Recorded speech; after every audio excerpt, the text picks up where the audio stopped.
I made the connection to the people that I had known who had gone on these drugs. It's not that it cured depression, it made them not care about whether they were depressed. They didn't care of they all of a sudden were driving off the road or something like that. And so it occurred to me that maybe that was what was going on with these school shootings.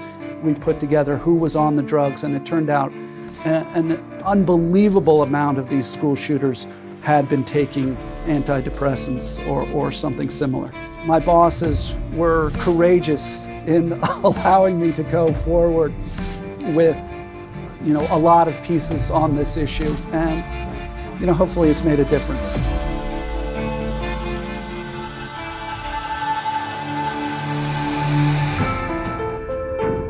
Two years ago, 16-year-old Corey Badsgard took a rifle to his high school and held 23 classmates hostage. Just one more apparently unexplainable violent outburst at school. Unexplainable to everyone but Corey's dad. And no doubt that the medication did this. I mean, he had amnesia, hallucinations earlier, which are all side effects of the medication. We found a disturbing number of recent school shooters were either on medication or were experiencing withdrawal. The list includes 15-year-old Kip Kinkle withdrawing from Prozac when he shot 22 classmates after murdering his mother and stepfather. 14-year-old Elizabeth Bush on Prozac when she blasted away at fellow students in Williamsport, Pennsylvania. 18-year-old Jason Hoffman on Effexor and Celexa when he opened fire at his California high school. 15-year-old Sean Cooper on a mix of antidepressants when he shot students in Idaho. 15-year-old TJ Solomon also on a mix of antidepressants when he aimed his shotgun at classmates in Conyers, Georgia. And 17-year-old Eric Harris on Luvox when he and partner Dylan Klebold killed 12 classmates and a teacher in the bloodiest school massacre yet, Columbine. Take the figures of one drug manufacturer talked about maniacal behavior of 4%. Well, if there are, as some reports say, 2 million kids on these drugs, that's 80,000 time bombs waiting to explode. Waiting to explode. That's exactly what Corey Badsgard's father said happened to Corey on antidepressants. He says the solution is simple.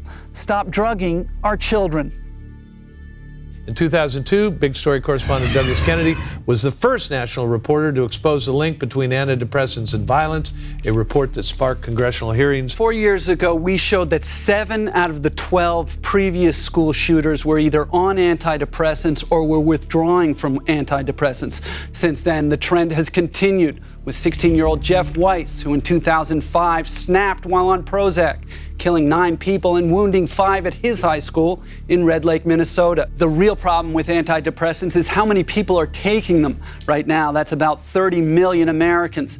Studies show about 5% of them will develop mania. Douglas Kennedy joins us here on set, just back from Virginia. The problem here is everybody wants this guy to get more mental health. The mental health that people are providing is not working. It's unbelievable to me that we say, oh, this guy needs to be more involved in the system. It is the system that failed this guy. This guy was involved in the system. If you give somebody who is volatile these kinds of drugs, it numbs them out, it disconnects them from themselves. That's what they're designed to do. It takes their emotions away. So it turns them into psychopaths.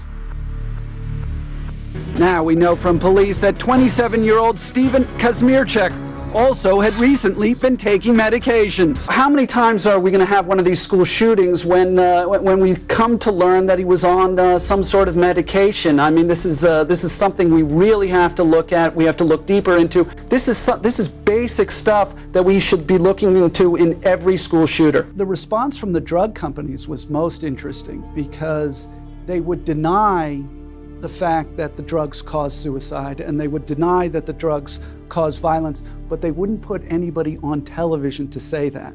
They said, please go and talk to this paid doctor who will tell you this. But they wouldn't put anybody on themselves. And that was a red flag. They know that the drugs cause suicide, and they know the drugs cause violence, and they don't want to say that they don't.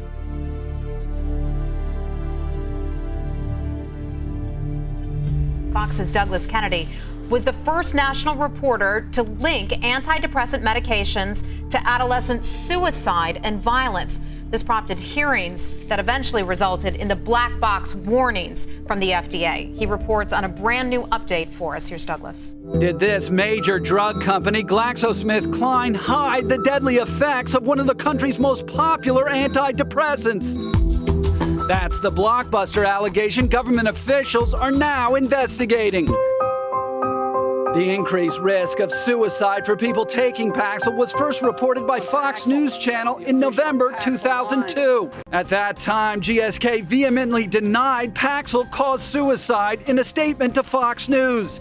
There is no link between use of Paxil and an increased risk in suicide or suicide attempts. Now, according to the Wall Street Journal, both the Justice Department and this government committee, headed by Iowa Senator Charles Grassley, are looking into what could possibly turn out to be a criminal investigation. Essentially, it looks like GlaxoSmithKline bamboozled the FDA, Grassley said in a statement. But GSK is no longer denying that Paxil causes suicide, at least in adolescents and young adults. In fact, in 2004, after Fox's series on antidepressant suicides, the FDA voted to force GSK to put a black box warning on Paxil about the risk of adolescent suicide. I remember walking the spokesperson for GlaxoSmithKline through the numbers and saying, your drug is causing suicide. This drug that is supposed to cure depression and is supposed to cure suicide is causing suicide. We had a very lively argument. What was stunning to me was how vociferous they were about denying that the drugs caused suicide. And 2 years later, they were forced to admit, yes, the drugs do cause suicide. And the FDA forcing them to put black box warnings on all of those medications.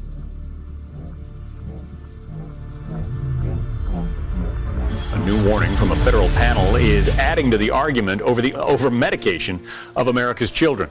It's an issue Fox's Douglas Kennedy has been following quite closely. He was the first national reporter to link antidepressant medications to adolescent suicide and violence. That prompted a lot of government action. Douglas?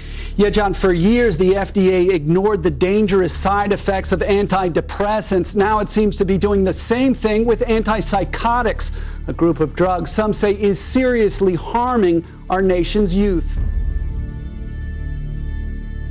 The risks are great, but that doesn't stop drug companies from trying to get children to take them. Now, one drug company is being held accountable for a practice prosecutors say it made into a science. The government alleges Lilly promoted Zyprexa for rowdy children in schools and unruly adults in nursing homes as a sort of chemical restraint. And even though the drug causes obesity in children and can kill elderly patients, its use in both groups soared over the past 5 years, even though there's no proven benefit to either population. Now, drug maker Eli Lilly will pay $1.4 billion, the biggest fine in the history of the Justice Department. Since 1996, Zyprexa has been one of the biggest selling drugs in the world, bringing in over $36 billion, which to some may make that $1.4 billion fine seem like a traffic ticket. Unfortunately, the drug companies have more money than is possibly imaginable. They have more money than big oil, big steel, or big railroad had combined in their heydays. So that money corrupts. When these drugs first came out, they said, we are going to solve a chemical deficiency. We're going to cure suicide. We're going to cure depression. The drugs do not cure suicide. They do not cure depression. And there is no chemical deficiency. If there was a chemical deficiency, we would be able to test it chemically. They cannot test it chemically. That is a lie. That has been a lie. And it continues, unfortunately, to be a lie. You have to have informed consent. If you're having people ingest something, you have to tell them what it's going to do to them. Particularly, you have to tell them that when you start this, it's very unlikely that you will ever get off of it. It changes your brain chemistry to the point where you will rely on this for the rest of your life. It is a life sentence when you start these drugs. And I don't think that it has quite gotten into the consciousness of our society about what has actually happened over the last 20 years. I mean, I think if it really got into the consciousness, people would be in jail.